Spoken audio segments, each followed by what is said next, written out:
Vicente's Diplomatics, pakinggan mo sa 5 minuto. Malalaman mo ang karapat dapat bang bigyang respeto. Dito sa larangan, di na bago nagtuturo pa sa hindi pa natututo at sa mga hindi makatanto. Vicente's Diplomatics, pakinggan mo sa 5 minuto. Malalaman mo ang karapat dapat bang bigyang respeto. Dito sa larangan, di na bago nagtuturo pa sa hindi pa natututo at sa mga hindi makatanto. MC, easy wish, 5 minuto. Ano pa nga ba ang gagawin pag binigay sa akin to? Mula sa utak parunong tila mga salita'y magtatalsila sa serye ng mga makatarang linya. Mga saksihan, umaharap na palaging handa, laging karyado sa mga pinino ko talata, maging alerto. Pagkat di ako nagbibitaw ng mga rimang gasgas, di katulad ng mga gawa ng iba, kupas na kupas. Check, paghawa ko ang mikropono, umiinit tuboy, nagpinagdiringas ang mga talutod hanggang sa umapoy. Makikita mo ang totoong lakas pag umapak sa entablado. Magkakaalaman kung sino ba sa atin nasablay at kabado. Di kailangan pa sabihin na di ako magpapadaig. Wala rin, sinabi ko na kayo nang narinig. Diretso kahit napudpud pa ang swelas na sapatos. Marangyaman ang sa iyo, di mo ako mauubos. Uwang 5 minuto,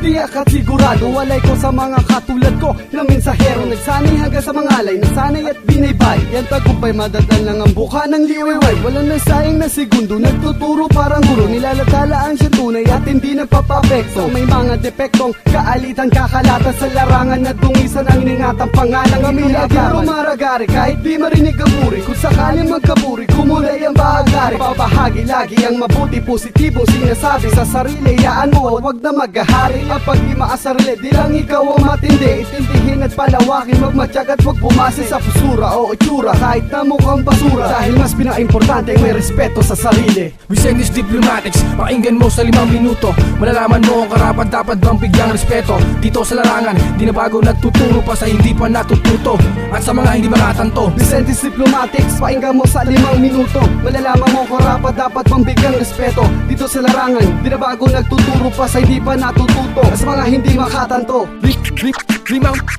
minuto. Sa oras na binigay sa'yo, paano mo gagamitin to? 5 minuto. Siguraduhin na pulido pinag-isipan ang bibitawan mo. 5 minuto para sa mga makatambaguhan. Sa oras na binigay sa iyo ay huwag mong paglaruan. Siguraduhin na nagsanay bago sumabak at tumawa. Pagkat para lang sinasapak ang mga palaging palpa, katulad nila ng mga pali, mga bibong bobo, mga sarili ang inidulo at walang panuto. Walang estudyante na pumasa, kundi nag-aral. Kung iniisip mo manadaya, ay daig mo pa ang hangal. Sa musikang ito, binuod ko bawat detalye. Pinagkasya ko segundo at lahat naman nasabi. Lalathala ko ang tunay, tuturuan ng mga peke. Ito ang aming sumpang layunin, kaya kami ang siyang napili. Babatikusin ang kailaliman at lahat ng iyong nalalaman. Tandaan mo to, mabuti kung ikaw ay batikan. Dito sa ating larangan na pagtira'y limitahan. Kung ayaw mong mapabilang sa mga makatang mangmang. Vicente's Diplomatics, pakinggan mo sa 5 minuto. Malalaman mo ang karapat dapat bang bigyang respeto. Dito sa larangan, di na bago nagtuturo pa sa hindi pa natututo at sa mga hindi makatanto. Vicente's Diplomatics, pakinggan mo sa 5